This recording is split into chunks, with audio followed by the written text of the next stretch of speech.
if Confederation was doing what it was intended to do, then we would never be even close to this conversation.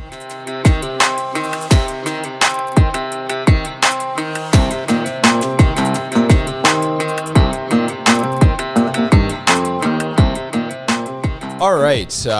Good morning and welcome to Chinook Podcast. We are gathered here, Brad, Jamie, and myself, to talk about matters of culture, politics, and especially how God's Word speaks into the culture that we're living into. We really do believe, and we're praying and we're working for a movement of the Holy Spirit in Western society as the wind of the Holy Spirit blows like a Chinook out of the mountains and thaws out the icy hearts of Western Canada. And anyway, I'm just going to open this up for discussion. Maybe introduce yourself and introduce the book that you want to all right. give a plug for. Jamie Souls here. I'm going to begin with a world traveler. I have a book from a world traveler from the 1200s.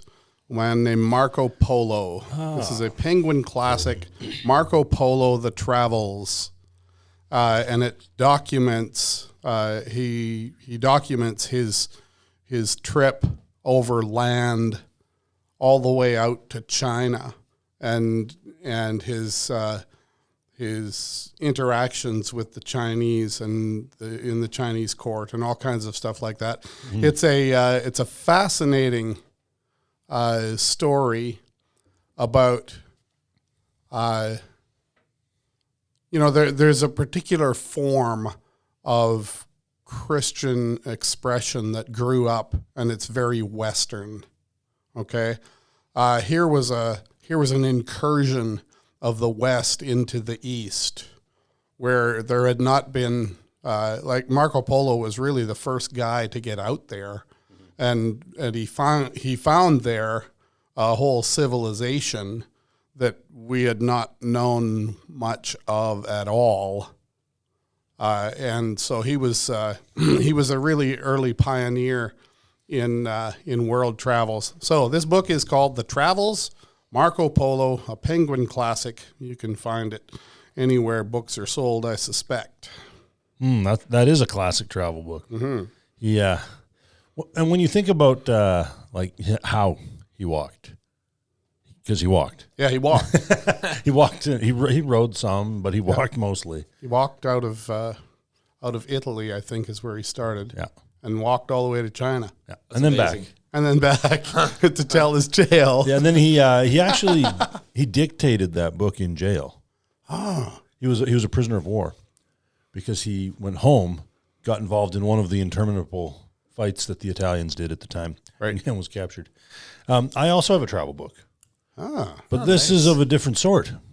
It's a ripping good yarn by Jules Verne called Journey to the Center of the Earth. Oh, yes. Yes. Going everywhere. Over to China, down into the middle. Yeah, over to Iceland and then down yes. the volcano. This is a fantastic book. It's just a ripping good yarn. One has more historical roots than the other.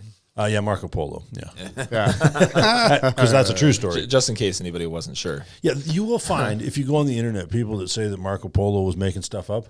Marco Polo was very definitely not making stuff up. I believe him. Mm-hmm. Jules was writing fiction, and it's fantastic. Right. Just a ripping good yarn. So a ripping good yarn is always good. Well, I have a ripping good yarn here too, and this is by Reverend Jeff Myers. It's part of the series Answers in an Hour, and he writes a book entitled Why Worship is Liturgical, a brief explanation of the form and content of traditional Christian worship. The book is 92 pages long, and the page sizes are quite small because this is basically like a small square book. And I would highly recommend people who might not want to read his longer book in the Lord's Service. Right. In the Lord's Service is, again, on traditional worship, but it's about 300 pages, I think. Mm-hmm. And this is basically a concise summary breakdown of the larger book.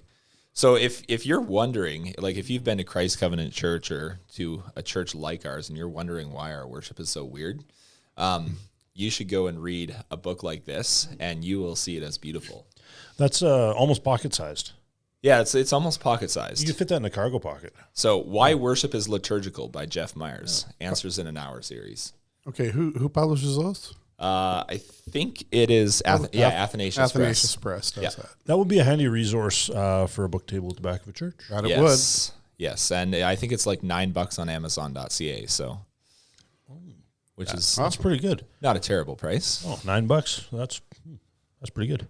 So- All right. So for today's topic, Yeah, so for today's topic, we are going to talk about Alberta separation. There's been quite a cacophony. I don't know. Cacophony. That's it. There's been a lot of noise. you know your homeschooler when. All right, so there's been a lot of noise online about Alberta separation lately, and I don't think it's just noise. I think most of the support for Alberta separation comes from people who are not chronically online, people who have real jobs. Yeah. And just love the idea of Alberta separation. So we should probably get this topic going and direct it in to the glory of God. Yes.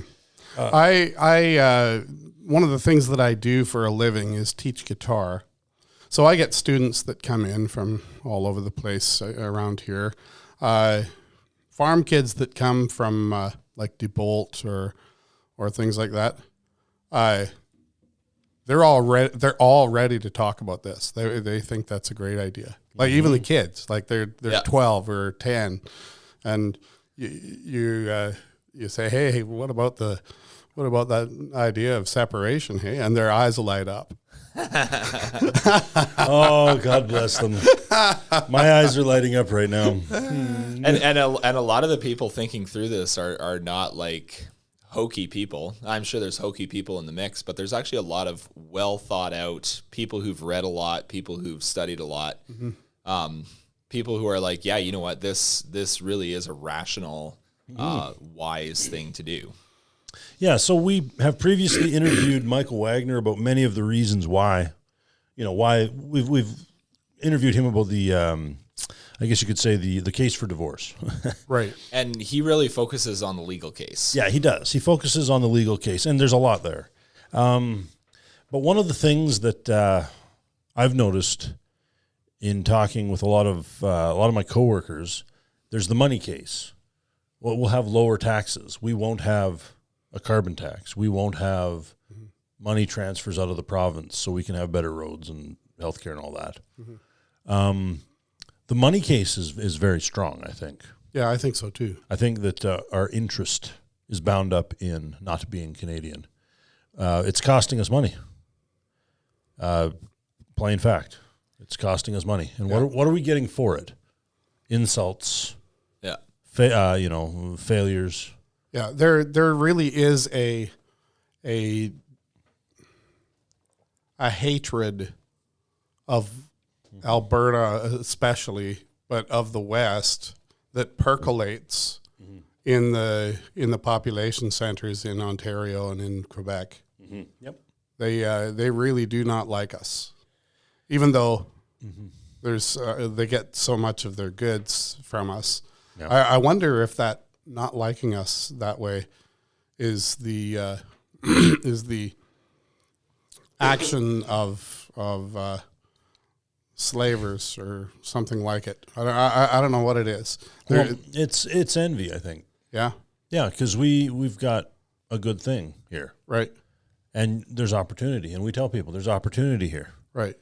I know a lot of guys I work with come from out east, and they're very clear that back home, the folks that stay back home really don't like us. Yeah. They're very clear about it. They came out here because they heard opportunity and they were like, I want some of that. And then they get here and they're like, okay, there is opportunity. Yeah.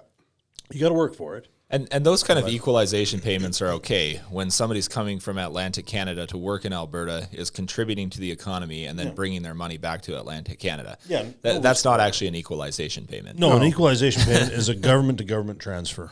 Yes. Yeah. Yeah. And I'm looking at a map of the 2025 to 2026 equalization payments. BC, Alberta, Saskatchewan get $0. Manitoba gets $4.7 billion. Ontario gets $546 million. Quebec gets $13.6 billion. New Brunswick gets $3.1 billion. Nova Scotia gets $3.5 billion. Prince Edward Island, a little island, gets $666 million. And Newfoundland and Labrador gets $113 million. Yeah. So as far as I understand it, the way the equalization thing works is that if your province is bringing in more revenue than it's spending, that gets sent elsewhere. But the East, those provinces are intentionally running deficits so that they can get our money, especially Quebec. Yeah. But anyway, Quebec is getting a lot of money. Oh yeah, and most of it from here. Yeah. So I think I'm seeing two images that keep on floating around online, which prove the need for Alberta separation. One of which is the equalization payments, but the other one of which is the distribution of Senate seats per province. And I have to look up the picture here a minute, but I think it's like 24 Senate seats for each Atlantic province, and then 6 Senate seats for Alberta and Saskatchewan or something like that. I think it's probably 20. Is it 24 overall in the Maritimes? I think, yeah. And then I think it's 6 or 8. Well, there's 6 each in Alberta, BC, and Saskatchewan. Yeah.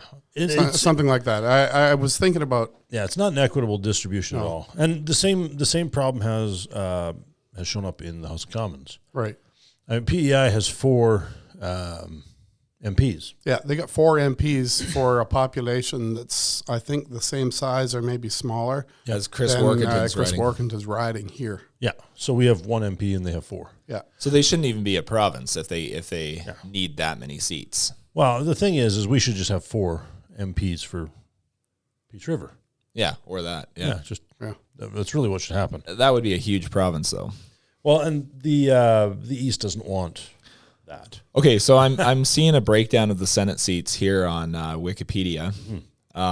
Ontario has 24, Quebec has 24, New Brunswick has 10, Nova Scotia has 10, Prince Edward Island has 4, Newfoundland has 6, and then BC, Alberta, Saskatchewan, and Manitoba each get 6. Yeah.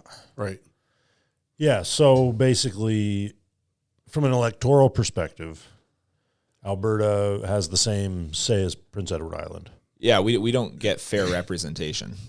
Yeah, we don't, and we won't, because the East will see to it. One of the great things I think that tells me we need separation is the fact that the Liberals aren't tabling a budget in the House because they don't have a majority because they're trying to discover. But technically, they're seats. supposed to table a budget even with a minority. Yes. Yes. In fact, every minority government in the history of this country has tabled a budget. Yeah. Everyone. So and probably 50 years ago, if they hadn't tabled a budget, there would have been a revolution. well, they would have had another election. The governor general would have called another election If they couldn't table a budget. Yeah, the current governor general is owned by the Liberals, so there will be no election. Now the thing is, they keep recounting all these close ridings. Yeah. Terrebonne, Quebec. Yeah, that's the one that was It yesterday. just flipped, right? Well, here's the thing: if you look carefully, the Conservatives won that by 241 votes, and now the Liberals have won by 1, or whatever it is. Yeah. That's insane. I have scrutineered in 5 elections, so 2 federal, 3 provincial. In those 5 elections, I have seen maybe, I think, fewer than 12 spoiled ballots, spoiled and void ballots in total. Yeah. 242 spoiled ballots in a single riding is electoral fraud. Yeah. And this is And spoiled in the conservative direction. yes. So conservative voters happen to be more literate than the average, and they can actually not spoil a ballot. So, and this is the 3rd riding or the 2nd riding this has happened in. Right. So there is 100% chance that this is electoral fraud, and there's shenanigans going on. They're stealing a majority government seat by seat. Yeah, that's what they're doing long after the vote. And they're trying to buy NDP MPs as well, from what I've heard. I don't know if that's They've true, but tried. I don't think that they've succeeded yet, but they've tried. at least our NDPs have some moral principle. Well, there's so few of them, and Jagmeet Singh isn't in charge anymore, so maybe Yeah, he got his pension. he got his pension and his walking papers. But the along with the 93 Liberal candidates that ran in Carleton against Pierre Poilievre. So, I mean, you've got electoral fraud that's happening right now. They're trying to steal the election out from under our noses after the fact. And Elections Canada is a function of the Liberal Party. Election Canada is totally on board with it. 100% they are. Elections Canada is an arm of the Liberal Party. Seems so. That's all they are. CBC, Elections Canada. Yes, CTV, Global, they're all just The Bank of Canada. yeah, they're all just arms of the Liberal Party. So we need to not have that. And don't forget, the Supreme Court and the rest of the judiciary is a function of the Liberal Party. Like, it's just a plain fact. So Partly with Stephen Harper to blame. partly, partly. He didn't move hard enough, fast enough. Yeah. He didn't. Yeah. So what do you do? So what happens then is there's a great rise in separatist sentiment Yes. rising in Alberta. And in places you didn't expect it, which I love. How do you mean with that? What are you thinking of? I'm thinking of people that never got involved in politics once in their life. When I was scrutineering this election, routinely throughout the course of the day, some 40-year-old man walks in, clearly just got off the job, walks up to the registrar's desk and said, "Hi, I've never voted before. What do I do?" Yeah. And I remember sitting there, because I was And Chris Workington got a landslide of votes in this election. again, yeah. So I was sitting. They had the tables for the scrutineers, sort of kitty corner to the registrar's table, so I could see all of the 4 polling stations in the voting area I was, and I could hear everything being said by the registrars, which was really important because that's where a lot of voter suppression happens. Right. Because they're like, oh, your paperwork isn't right, you can't vote. Or a busload of people just suddenly show up, and you think that maybe this is like electoral fraud. Maybe somebody has a busload of people who have multiple voter ID cards, and they're going from polling station to polling station voting, and they all roll up, and then you register them. So it's the registrant that is really important. So I'm listening, and the guys running the table in the polling station I was working in were very honest. I think in the course of the day, they only turned away one elector because he had no ID. But he came back with ID later, and so then they got him registered. But the multiple guys my age, Yeah. I have never voted before, and I don't know what to do. What do I do? And I'm sitting there just like, I've been voting in every election since I was 18, no matter what it was. Even municipal elections, which get a 22% turnout in Grand Prairie. Right. Is this the place for me to make confessions about how many elections I voted in? Probably. If somebody calls an election and you're not voting, yeah, no. I have voted in other elections than this one. I'll leave it at that. So that's I one. don't think I've ever not voted. Yeah. Yeah. Well, I was studying in the States for about 4 years, so. Yeah.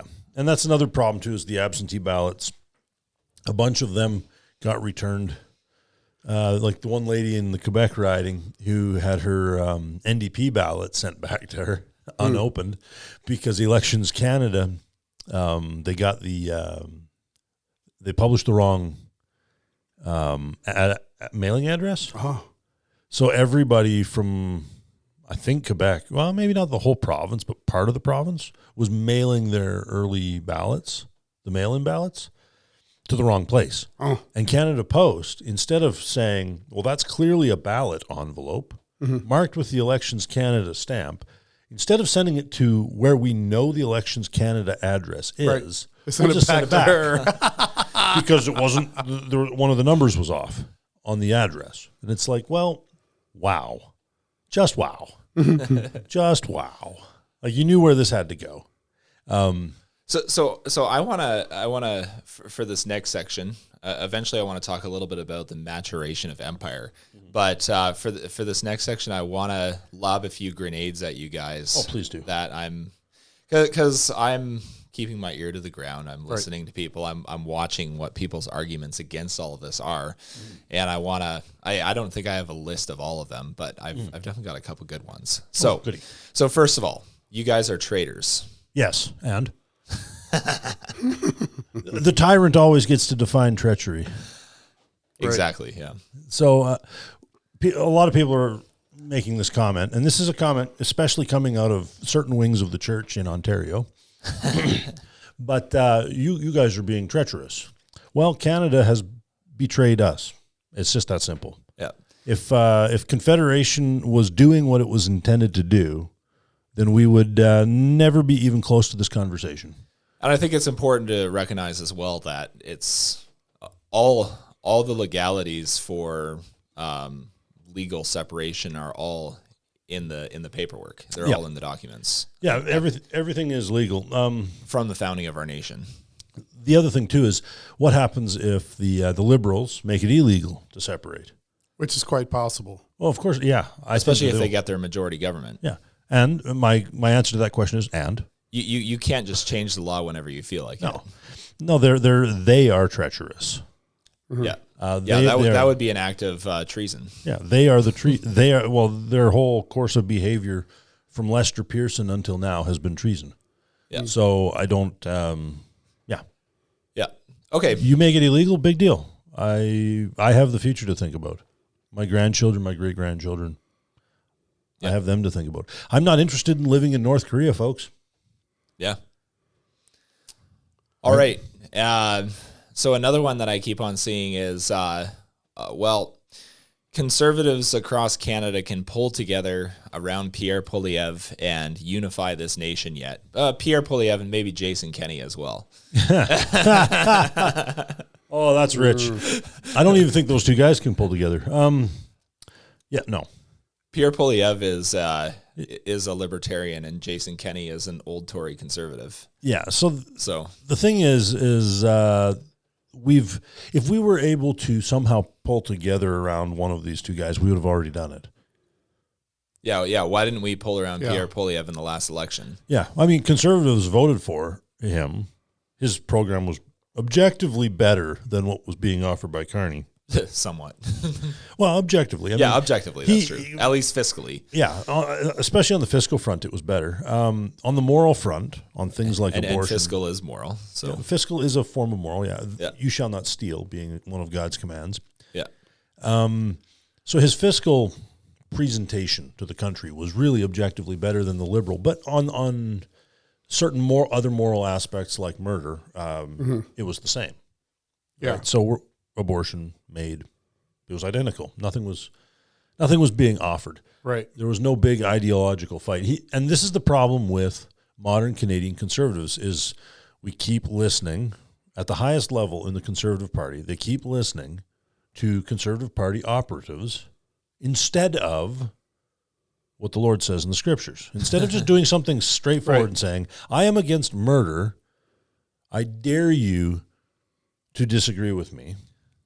I dare you to call me out in public. Mm-hmm. Instead of that Javier Milei guy, whatever his name is in Argentina. Yeah, Argentina, right? Yeah, where he's just like, I hate the World Bank, and he says it. Or I hate, Yeah, I think Pierre Poilievre could have actually pulled off Milei and actually saved Canada. He could have. And the thing is, if you go harden the paint on truth, you'd be shocked at what happens. Yeah. I really think that even with liberal swindles and cheatings, if the election had been won by sufficient a majority, then it doesn't matter what they do for cheating. This happened in the States. Yeah. In Trump's first victory. He won, and it was such a shock. Much to their surprise. That their cheating didn't cheat enough. Yeah. So then the second election, they cheated enough. They got caught. The third election, they couldn't cheat enough. Yeah. Yeah. Like there was no way to cheat enough. Yeah. To push it over the line. So from the Democrats' perspective. Yeah. So I think that Polyev had a huge lead until Trump made his comment about, hey, what about Canada as the 51st state? Yep. And everybody, it seems like everybody east of the Ontario line went absolutely nuts. Yep. They did. Over that, including Polyev. Yeah. Like he responded. He responded. It was ridiculous. Petulantly. Yeah. You got your best neighbor. Yeah. Who pokes a jibe at you. Yeah.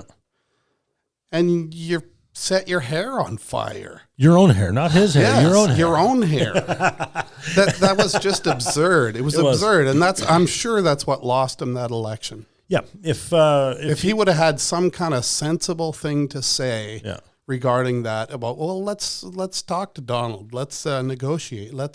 Or even better yet, just laugh. And or better yet, just laugh. And at the end of the day, Mark Carney is now cozying up to Donald Trump. He just, I saw in the news that he just dropped all Canadian counter tariffs. Yeah, it's ridiculous. Yes, he did. all of this was just a charade. It was all theater. Carnival. It was carnival. It was Carnival. Carnival. 100% it was. All this tough talk, and it was nothing. Yeah. It was sound and fury signifying nothing. And the thing is that, like, we were talking before recording about the older generations of Canadian voters, the boomers, and how they lit what little hair they had on fire left. Yeah. And it just went nuts. Everybody over the age of, 65 was like, oh, we're voting for Carney to fight Trump. Yeah. Ha! What a dumb thing. There was this really weird generation gap in the last election where the younger people who are listening to podcasts like this one and media, alternative media, voted totally different than the boomer generation who are mostly listening to mainstream media. Yeah, they got CBC on continually. Yep. Yeah, that's right. So there was a weird generation gap in this last election, and it blew up the country. It did. The boomers will always show up to a polling station. They are of a generation that always votes. Young guys our age in the 40s, 30s never vote because it doesn't matter. We've been browbeaten into believing and knowing that it doesn't matter, so we never vote. So these people show up and they're like, Carney's going to save us from Trump, so they vote for Carney. That was where Carney's and the Liberals got any traction at all. Yeah. So if and to be mad at Donald Trump for that is to completely miss the mark. 100%. That's to completely miss the mark. You're not responsible for what comes out of that guy's mouth. You are responsible for your own actions. 100%. And your own things that you say and behave. Donald Trump's not an idiot. No. So I think he understood that we would light our own hair on fire. I think he did too. And that we would give him a liberal government. Like, is that actually what he wanted? Yes. Because it's easier to push. And here's the thing is, Carney has now dropped all of the tariffs, all of the counter tariffs. I don't know. That to me, I think Trump was just blundering around in the darkness. Oh no, I don't. Okay, I don't. He wrote a book called The Art of the Deal. He's not all intelligent. He isn't all intelligent, but I think he's intelligent enough to know. It does not take a great deal of intelligence to realize to mess with Canada. That if you just if you go poke. And everybody sets their own hair on fire. You're really dealing your with way. You'll get your way because these people don't know how to think straight. Yeah. So that's easy to see. I can see it. I remember when we had our ad hoc presbytery meeting, and Chris Cousin he's the pastor from the Cochrane Church. Yeah. He mentioned something very interesting to me in our meeting. He said something about Canada sort of having the function of like the younger brother to the bigger brother with America. And we need to grow up and be our own man. Right. And this is part of where the Alberta separatism thing comes from. We need to grow up and be our own man. But in the ecclesiastical world, this also happens where we've got this little brother syndrome. But what do you do to a little brother? You poke him. Yeah. And what do you get? Whatever you want. Right? So you poke him. He lights his hair on fire. He runs around screaming. I'm the reasonable and calm fellow, and now I get what I want. Right. And that's exactly what happened. And it doesn't, like you said, it doesn't take a genius to figure out that Canadians aren't that bright. It doesn't take a genius to know that we will light our own hair on fire. Yeah. Well, and that we're being massively controlled by mainstream media. Yeah. Again, the principal virtue that a Canadian has is that he is not an American. So all you have to do is have an American president say, hey, 51st state, and then poof, we all light our hair on fire, we all run around, and then we come back to the table after the smoke has cleared the room, and we remove all of our counter tariffs. Yeah. And oh, by the way, I do not believe that any of the tariffs that the Americans have on us have been removed. So I'd just like to point that out there. We are now in an objectively worse situation. Yeah, now we're fully a peon of the American empire. Yeah, then we might as well be a 51st state. I think I should get to vote for an American president if he's going to run my country. Mm-hmm. And Carney proved that there's an American president running your country. Yes, exactly. He went down there and cozied up to Donald Trump, and they cuddled a little bit, and then he went back to Canada and lit his hair on fire. and Pierre did not see this. No. If he had seen this, he could have said this. Pierre could have pulled a Millet. Yep, and been like, I don't care. Do whatever you want, man. That's funny. Cancel me. Whatever, Anyway. don't care. Yeah, so we have a country to run. So this has been the issue with conservatism in Canada is we've outfoxed ourselves, we've out-tacticked ourselves. Yeah. We've been trying so hard to gain cultural power and sway that we keep on basically becoming liberals. The Conservative Party of Canada. Every Conservative Party for the last 25 years has continued to move in the direction of the Liberals because the Liberals control the narrative. And if the Conservatives just stopped caring, we might actually get somewhere. Oh, yeah. 100%. And if we don't get somewhere, we can get separation. And that's where we're at. We need to stop caring. Yeah. Stop caring what they have to say. They don't have a good case. If they had a good case, we wouldn't be having this conversation. Yeah. Mm-hmm. Right? We are where we are. So let's move forward. I have grandchildren and great-grandchildren. And the topic of separation, I think, is scaring the rest of Canada enough that it's moving the whole nation in a more conservative direction. I should hope so. I mean, I'd like to hope so. Yeah. I'd like to hope so. I've got grandchildren and great-grandchildren that I anticipate the Lord will give me, and I don't want them growing up in North Korea. Mm-hmm. North Korea was not North Korea until it was. I'd like to point that out. It's not a historical inevitability that we have an entire country that is a gulag. It takes an apathetic, lethargic people who do and say nothing in the face of evil. Yep. Yeah. And the South Koreans had a little bit of American help. I'd just like to point that out. Yeah, they did. They did. So Uncle Sam ain't all bad. But why can I not plan for the future security and profit and peace and lawfulness of my grandchildren? Why can I not do that? Yeah, Brad, why don't you walk through with us a couple of the things we were talking about beforehand? You talked about the American experiment and the development of leader, right, and that kind of thing. You talked about that, and then you talked about early Canada also. Yeah. So give us a couple of those snapshots. Okay. Well, one of the things that came out in our conversation is that one of the complaints, I think probably even from within the separatist movement in Alberta, who are the leaders? Yeah. Who are the leaders of the movement? And we don't have any. We've got a couple of guys that are publicly advocating. We got guys like Michael Wagner making a legal case. We've got that lawyer in Southern Alberta who's making a lot of noise.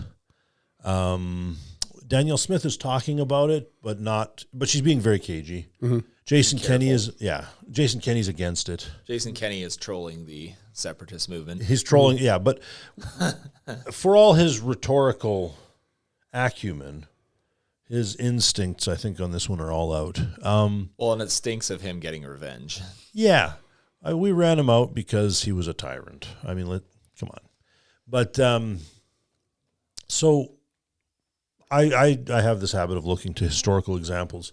When you look at the American War for Independence, they didn't have a single leader for their whole thing.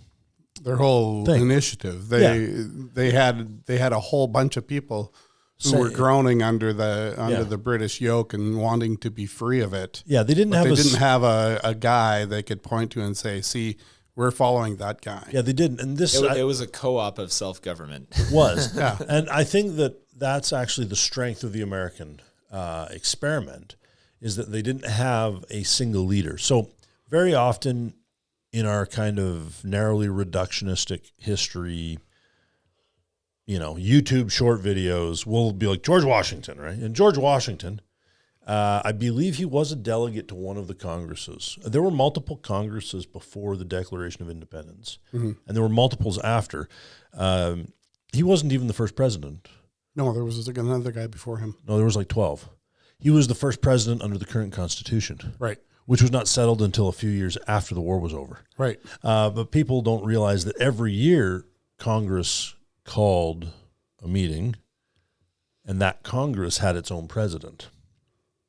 One of them actually wound up being a prisoner of war, which is a very interesting story. But there was not a single thought leader. You had John and Sam Adams. Sam Adams was, I think, objectively the earliest advocate for American independence.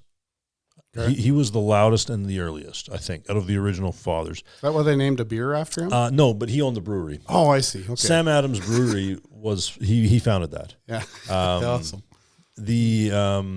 John was, I think, probably the earliest and the finest legal mind out of Massachusetts colony that was pushing for independence. Right. But he was a little bit behind his cousin. Okay. In terms of timeline. He was still arguing for a negotiated settlement with the Crown. Right. When Sam was saying we need out. Right. You had guys like Witherspoon were also making arguments for Presbyterian pastor. Yeah. And he was also the guy, I believe he was responsible for educating something like 1/4 of all the delegates that signed the actual Declaration of Independence. Yeah. Oh, wow. Yeah, he was their he was their mentor on a whole bunch of different levels. Yeah. Lots of guys studied under him. Yeah, tons of them, especially in the South. Then you had Patrick Henry. Right. He gave his famous "Give me liberty or give me death" speech when he was 21 years old in the Virginia House of Burgesses. And he was another thought leader. All these guys were very young men. Yeah. Ben Franklin was the oldest. Ben Franklin famously went to France and behaved himself very badly. He was a philanderer, but an effective diplomat. He's the guy that brought the French into the war. Right. But in terms of the actual how things went in the colonies, I think his big job was that he connected everybody. Right. He was social media because he was friends with everybody. Right. So you wanted to talk to somebody, you wanted to meet somebody because you heard that they'd written something, about independency or something. You would go talk to Ben. Ben would sit the two of you and him down over a beer, and you'd start talking, and this is how you made friends. At Sam Adams' house. Yeah. Or at there's a tavern in Philadelphia. Right. Just down the road from where they were originally meeting. Right. There was also Dickerson, I think is his name. He was from Pennsylvania. He was a Quaker. He was very vocally against independence until after the Declaration of Independence. And then he led a company of militia. George Washington was the military leader. He was the army commander. Right. He was not like a political or thought leader or anything like that. He was the military commander, but he really came to the forefront after Valley Forge when he managed to keep the army together. Just, they survived. They were a force in being, so the British had to account for them somehow. But you have, then you have Paine, Thomas Paine. He was another thought leader. Right. an infamous atheist. Right. But there was no one guy that everybody looked to and said that guy. Right. So when people look at the Alberta independence movement and say, well, there's no one guy, that's fine. Yeah. We can have multiple centers of gravity. That's fine. If it's one guy, I think we have a bigger problem. Yeah. And the problem being centralism.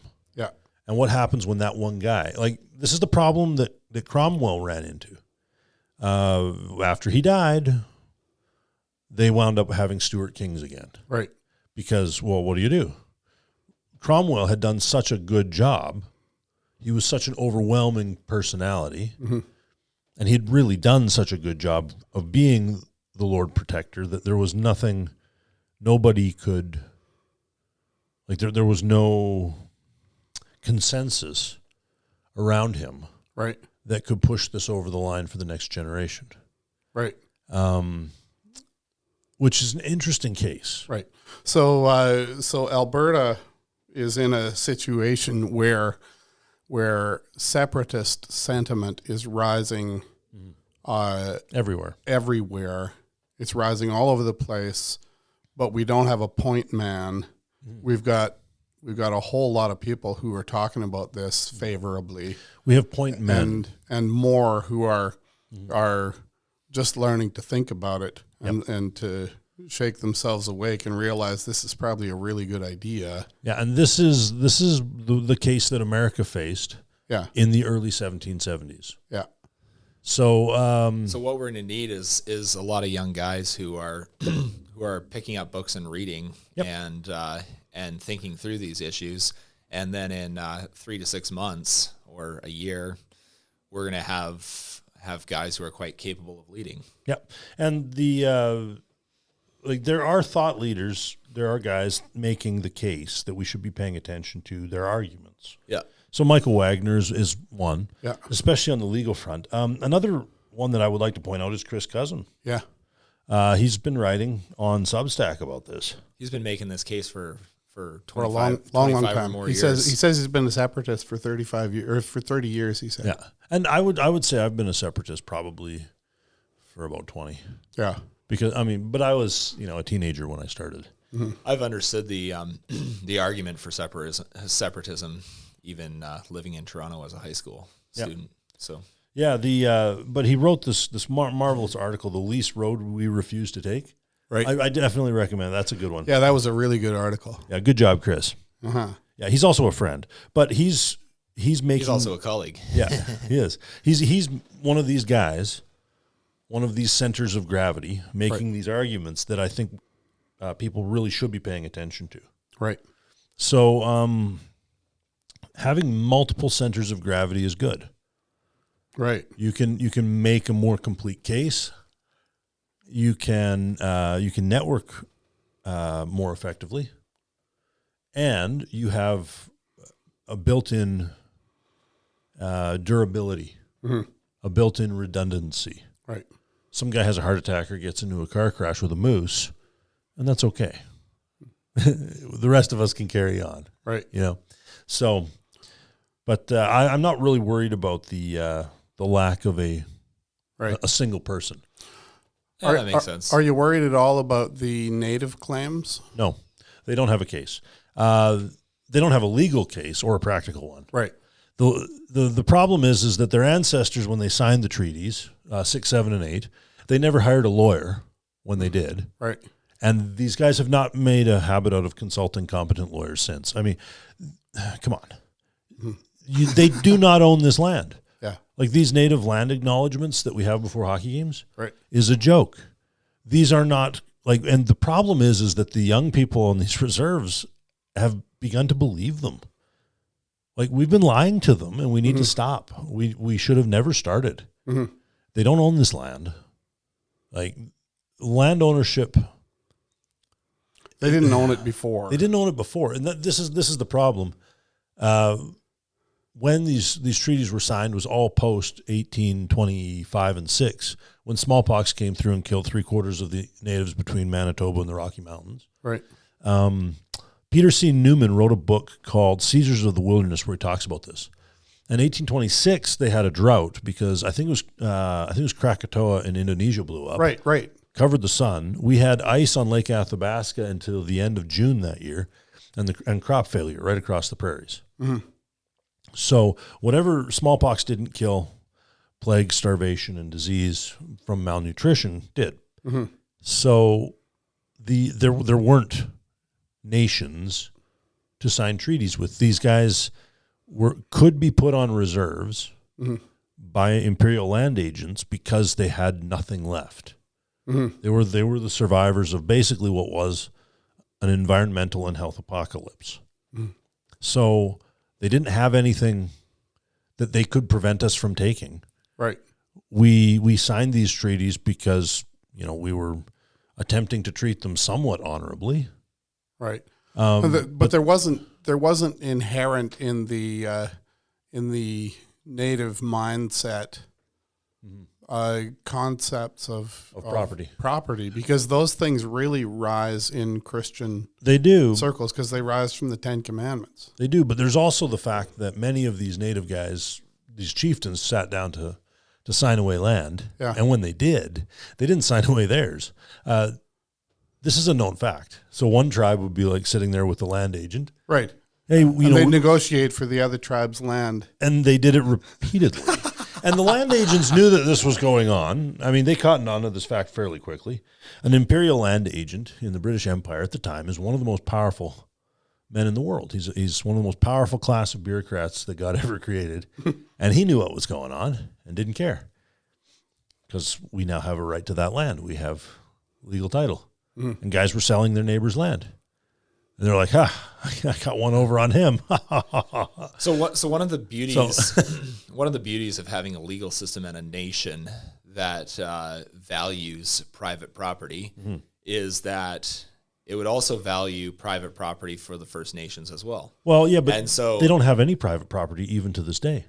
I know that's the issue. Yeah. But what we're doing is we're pushing them in a direction where they can actually mm-hmm. honor these sorts of God-given rights. Yeah. What would you envision happening with the native folk should Alberta separate?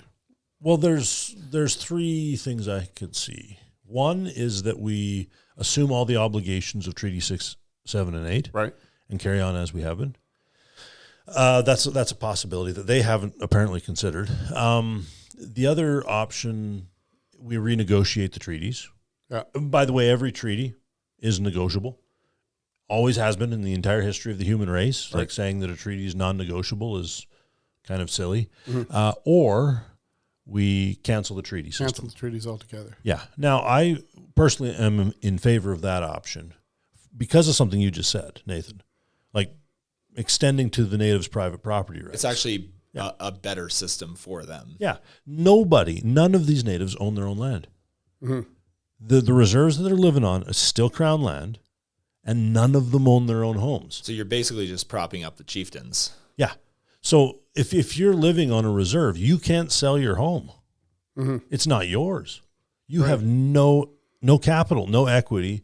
You have no asset value. You have nothing. It's a communist system. Yeah, you have nothing. You can't sell it. Right.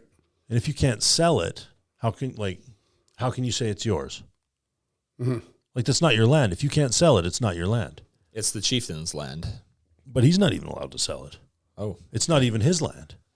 So whose is it? It's the Crown's. It's the Crown's. It belongs to the king. So it actually belongs to the Crown. Yes. That's brutal. I know. This is why I want the system gone. Because then these people can own their own homes. They can actually own their own land. They make these grandiose claims about owning all of Alberta, and they don't even own the land on which they live. You're actually the most pro First Nations of anyone. I am. Yes. There we go. They could have dignity. They could have profit. They could have property. They could have all of the things that I have. And in a free Alberta, they could have more than what I have right now, or what I aim for then. Right. They could have it all. And if you want to have your cultural events and whatnot, I don't really care. I want them to worship Jesus. Mm-hmm. But I don't. But I would much prefer them to be freemen than to be slaves. Fake free men, as they currently are. Enslaved by the British Empire. Well, yeah, but they're enslaved, and they're enslaved to the Liberal Party of Canada, basically. There's I've thought about this a lot. There's more than one way to make slaves of people. Yes, more than one. You can subjugate them in war. You can conquer them. You can take over their stuff, or you can go the Huxley way. The Huxley way. Become a communist. Exactly. Yeah. And give them everything. Yep. Until they are completely dependent upon you. Yep. You can enslave people that way. You can enslave men by their appetite. Yeah. And it's a very effective slavery because they come to love their chains. Yeah. Which is exactly what I'm seeing from the band chiefs. Yeah. They love their chains. Mm-hmm. And the band chiefs will never not tell their people to vote for the Liberals because the Liberals give the band chiefs money. Mm-hmm. And then the band chiefs disperse the money to their political allies in the reserve. Right. If you go against the band chief, you get nothing. Mm-hmm. You get no cash. But these guys, none of them own their land. They don't own anything. They don't own the province. They don't own the land on which their house sits. Like, I don't know why they're running around talking as if they do. Yeah. It's obvious to anybody that's got a fourth grade education that they don't own it. As long as it's fourth grade education and real education and not in the public school, because the public school teaches them that they do. Yeah, it's true. Like, these land acknowledgements are such a lie. Yeah. Like, if I was living on a reserve, I'd be very angry. The white man hath lied to me again. and we are. And we're just lying to them. And then they're making the mistake of believing it. So when it comes to separatism, we could just assume the obligations of the treaties. We could do that. We could renegotiate the treaties, or we could scrap them entirely. And make them equal citizens of society. Yeah, and then they could be equal members of the freedom. It's really up to them. But the thing is, and I think Michael Wagner is one of the guys making this case, that according to the constitutional framework we have, if Alberta does vote in a referendum for separation, the treaty chiefs are required to negotiate with Alberta on the grounds of its separation. Mm-hmm. So they don't have a choice. Mm-hmm. Like, they just don't. They can't. What they can do is they can try to mobilize public opinion against the referendum. Yes. They cannot say that the referendum is illegal. Yes. Yeah. Yeah. I don't know if, because lately a bunch of chiefs, not all of them, but a bunch of them have gone on and said that what we're talking about is illegal, impossible, cannot happen, this is garbage. Right. And then they ripped up a piece of paper and threw it on the floor and acted very, performatively, which, I get it. You put a man in a massive feather headdress and he rips up a piece of paper and contemptuously throws it on the floor. It makes for good TV. Like, I get that. That's very nice. That's very cute. But do they have a case? No. Well, and I wouldn't be surprised if the Liberal Party of Canada is meddling in these reserves, inflaming them against 100% they are. Separation. 100% they are. No, the Liberals are 100% doing that. Yeah.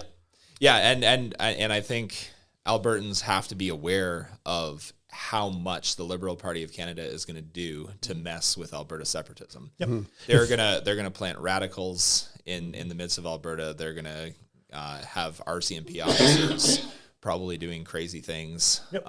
Remember when RCMP officers were running around trying to in High River?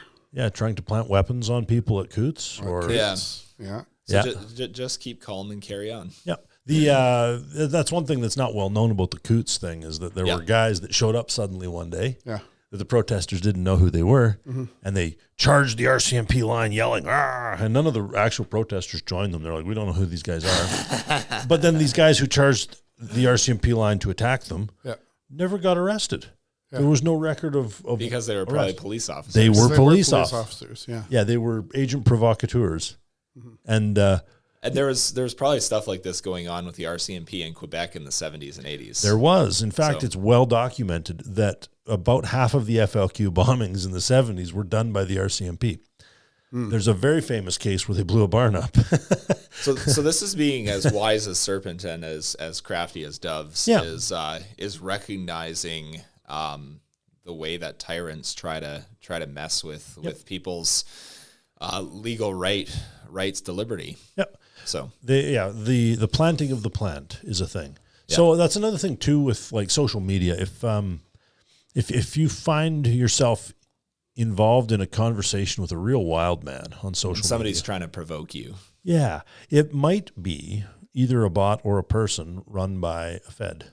Mm-hmm. So just, whatever you do. Those guys are all over Twitter. Yes. Goodness sakes. I don't subscribe to any liberal guys on Twitter. And yet. But my feed is full of them. Yes. Continually. Yep.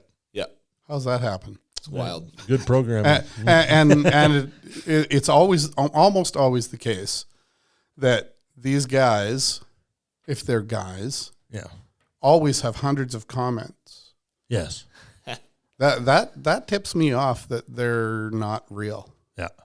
The liberals. Yeah, no posts, but tons of comments. Yeah, I know. Yeah. Yeah.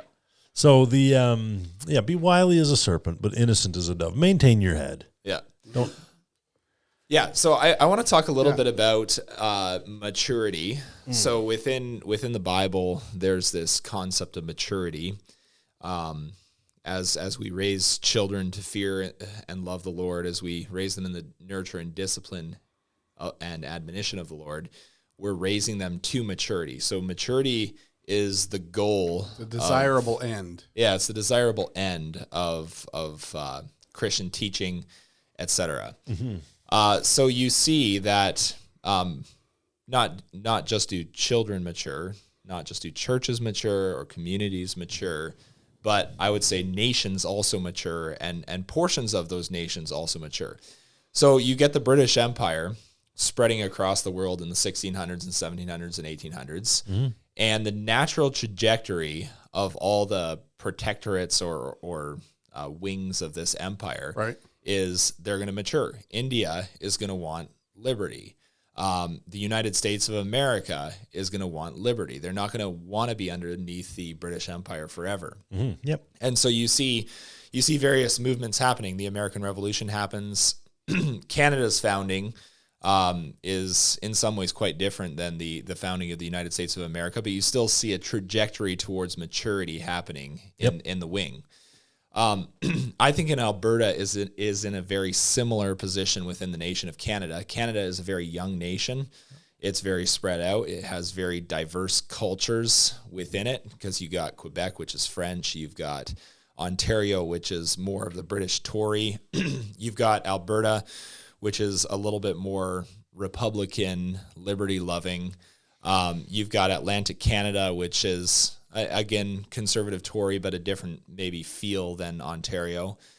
So it's a very diverse nation. And I think as we look at a place like Alberta, I think we have to understand that the goal is to maturity and the goal is towards self-rule.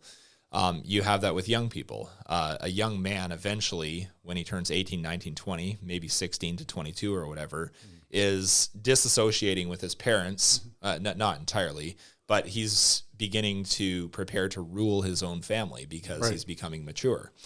So I think within the biblical perspective, it's a very natural trajectory for a province to say, hey, you know what?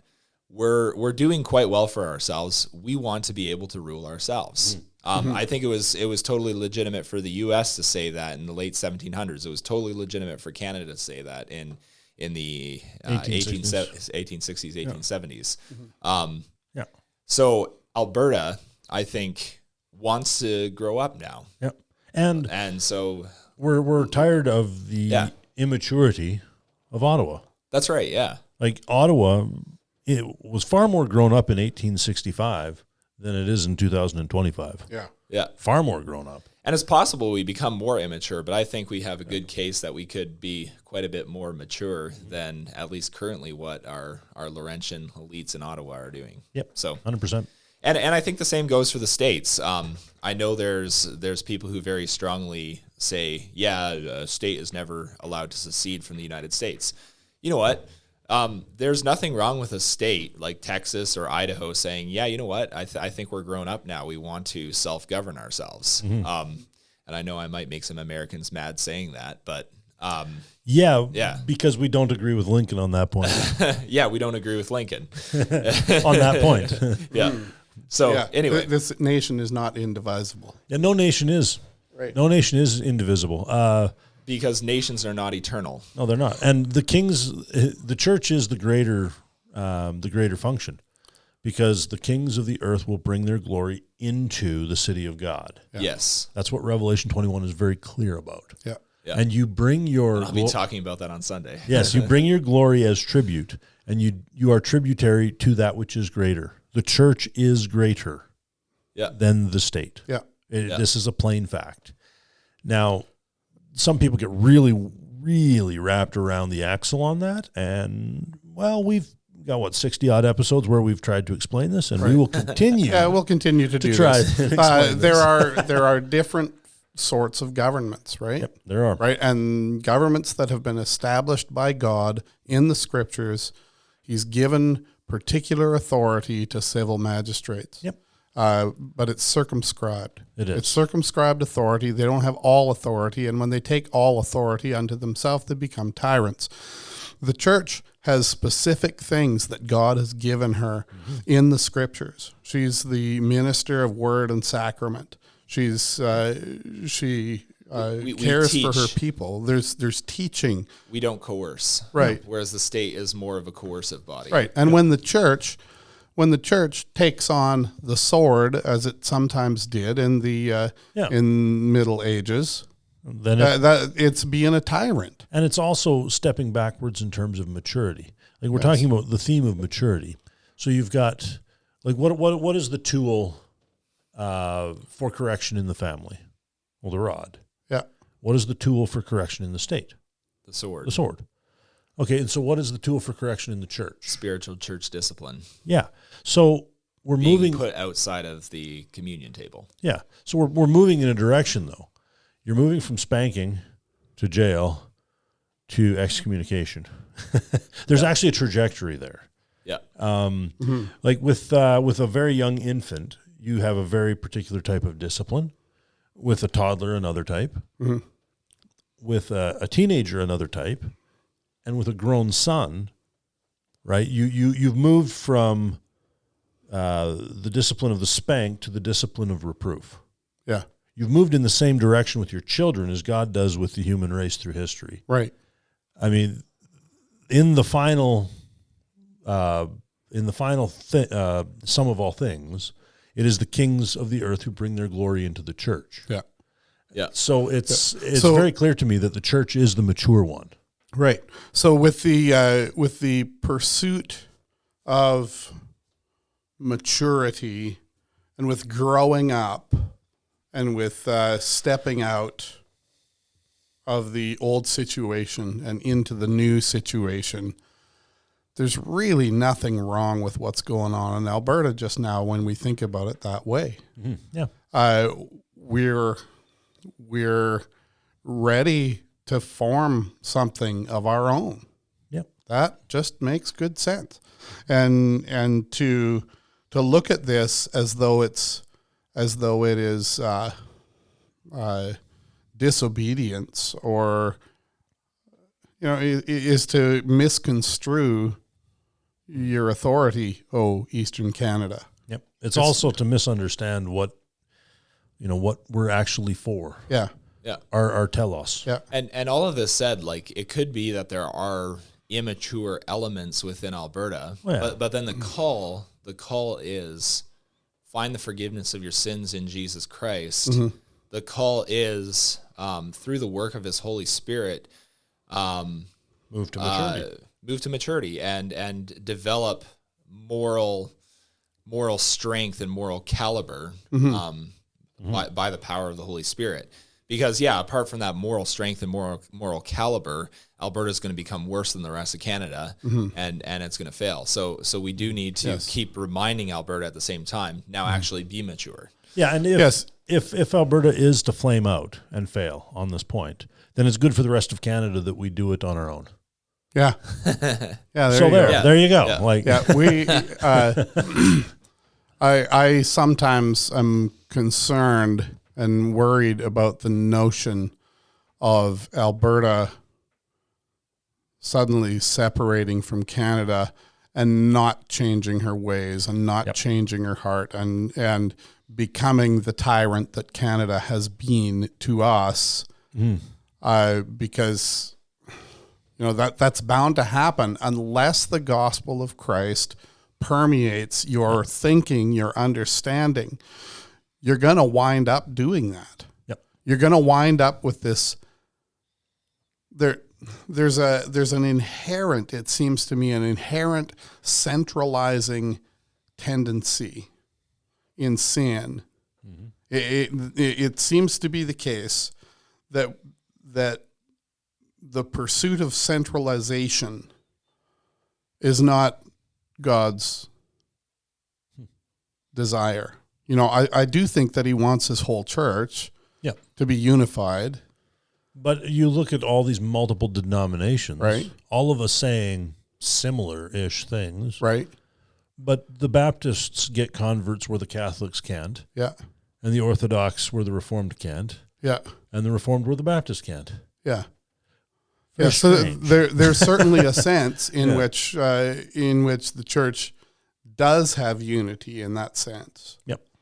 And I think that's the kind of unity that's looking for. It's not this monochromatic, everything looks the same. Yeah. It's not that. That's not the unity that we want. Mm-hmm. What we want is unity that looks like the Father, Son, and Holy Spirit. They're not all the same. Yeah, that's true. Right? Father, Son, and Holy Spirit are three distinct persons, and each of them does different things, but they're one. Yep. Okay? Well, we want to become that, with the church. The impulse to centrality happens a great deal in the state. Yeah. And so it tends to become messianic as it goes along. Yep. Okay? And so, I remember growing up in the End is Upon Us church teaching, and one world government was always the thing that they were afraid of, right? Well, there's a sense to that, because men politically who gather together and who centralize tend to become the kind of thing that vision was afraid of. The Tower of Babel is a thing. The Tower of Babel is a real thing. Yep. And the impulse toward maturity militates against that kind of thing. Mm-hmm. Yes. Politically, it does. This is one of the reasons why I think that the Holy Roman Empire was such a fantastically awesome thing. Okay. You had explain. At one point, 1,000 different kingdoms, dukedoms, duchies, and principalities, but that's all Christendom. Yeah. And in some way, we all owe allegiance to an emperor, sort of. Yeah. Sure. Yeah. And it was this huge, powerful thing for a very long time. That kind of a thing. I mean, when you look at Christendom in the medieval period, right? Portugal and Russia and Kievan Rus are not the same thing. Right. But they're both very Christian. Mm-hmm. Yeah. And they can't even talk to each other. They don't even know about each other. Right. But they're both 100% Christian. The English and the Greeks both worship Christ. Do they have anything else in common? I mean, everybody has to put on pants one leg at a time, but beyond that, I mean, it's wildly diverse. And there's like you said, maturity in that. I don't see why a one world government on the political end is a good thing either. No. I agree with the with the crazy Russian helicopter guys. Yeah. On that point. I do too. I don't want a one world government. No, There is an antichrist element going on there. I'm not saying that it is the antichrist, but there is an antichrist element, because the concept of the one world government is setting itself up in opposition to the one world government of Jesus Christ. Yeah. Yes. There is that one world government that already exists, because Christ has all authority in heaven and on earth. Yeah. And he is the governor, and he's never going to die again. Mm-hmm. Yeah. So there is a sense in which there's a one world government. But they do not have it. And they don't have it. Yes. We do. And you see a taste of that in something like the CREC, because we got churches in the States and in Canada and Ukraine and in Russia, and we're Japan. Christ is the only head of his church, right? Yeah. And I just saw a picture posted this morning from Yuri Brito in the Philippines. very good. Did you see that? I saw There were something. hundreds and hundreds of people in that crowd Wow, that he was talking to. that's amazing. Like lots and lots of people. Marvelous. That was great. Oh, we got 40 out to Calgary, so next time we're gonna have hundreds and hundreds up here in There Canada. you go. Yeah. So Well, Philippines has hundreds and hundreds of people, and we've got tens. Yeah, that's right. Yeah, that's right. yeah, the Philippines have a lot of people. They Yes. really do. So yeah, when we get talking about politics too, another thing that some people get freaked out about. It's like, well, you're talking about politics, the gospel. Mm-hmm. I'm like, yeah, the temple. We're supposed to obey Christ everywhere. Yeah. So, and politics, the political world, public life, that's one of them. Yeah. But let's not forget that the kings of this earth shall bring their glory into the city of God. Yes. This is a fundamental principle, an inevitability of the future history of this world. And we've also seen kings do that from time past. Right. Well, so there's a couple verses at the end of Matthew 28. And Jesus came and said to them, all authority in heaven and on earth has been given to me. Go therefore and make disciples of all nations, baptizing them in the name of the Father and of the Son and of the Holy Spirit, teaching them to observe all that I have commanded you. And behold, I am with you always to the end of the age. So as we share the gospel in Alberta, we're also teaching Alberta to observe all things that Christ has commanded. Mm-hmm. Yeah. So Yes. there we go. So our desire as the Chinook podcast, our desire to see the Spirit of God move mightily in Western Canada, that tends in this direction. Mm-hmm. It tends in this direction. And politically speaking, we're seeing Alberta growing up to maturity is, at least theoretically, maturity is starting to happen, and we're starting to say, okay, well, maybe we should be independent. We can look after ourselves. Thank you. Mm-hmm. There's much of that we talked about maturity as that overarching theme. I think that both of those things are happening, and so we've got this widespread sentiment growing now in Western Canada that, especially in Alberta, that Alberta should be independent. Well, that's not a sin. It's not evil to think that way. It's growing in maturity to think that way. Yeah. Yeah. And so we want to see that Alberta, should she succeed in independence, what we really, really need is the Spirit of God to flow through this province. And we want to see her sins forgiven. Yeah. Yeah. That's what we really need. And so churches, you guys are central to this. You get to address the Lord of the universe every week. You are welcomed into his presence. Talk to him about these things. And let's see what happens. Let's see what happens with this. You know, I'm not afraid of this. I'm not afraid of the idea of Alberta separatism. I'm not setting my hair on fire over this. But I really want to see. I want to see good happen. Yes. I want to see a place. I want to see a place rise where the church is not actively hounded. I want to see a place like that. It is currently being actively hounded. Mm-hmm. Yes, and increasingly hounded. Yeah. Yep. All right. So now that we've set our hair on fire. And run around the room mad. We should probably get wrapping up here. Yeah, we should. Yeah, we're an hour and 15 by my clock, so that's excellent. All right. Well, we are the Chinook Podcast, and it's been a delight to have this conversation. We really do want to bring all of our lives under the authority of the Lord Jesus Christ, because his rule and his reign are always the best thing for us and for the world. And so that's something that we desire for you, wherever you are. If you are not part of the Christian church, humble yourself and go back. Amen. Go back.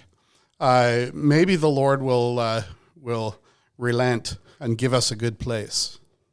Okay, blessings to you all.